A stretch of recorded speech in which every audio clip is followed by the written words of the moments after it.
not knowing how to even lead worship. And so we played our first D Now. This band was more established and they had been traveling a lot. So we played our first D Now, and that was the first time. I've never been to D Now. I've never been to church camp or anything like that. And that was the first time that I saw kids lifting and young adults lifting their hands and just adoration to their God and King. And I was a Christian at the time, but I wasn't walking with the Lord. I accepted Him when I was in 6th grade, and no one ever mentored me or anything like that, so I didn't know what that meant.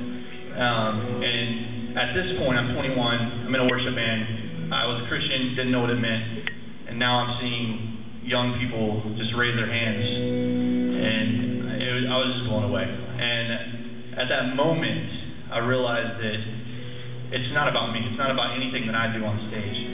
And that was a realization to me to go, wow, I can give my talents back to the Lord without having to make it about myself. And so I joined these guys 4 years ago. Me and James went on a mission trip to Mexico together and talked from there and realized that we need to do this. We need to start this worship band, and we did. We came back and started the James Curlin Band, and we are 4 years into it. And through that, God has grown me from being in this worship band to moving me to a different worship band, and just using situations and using young students like yourself to reach people like me.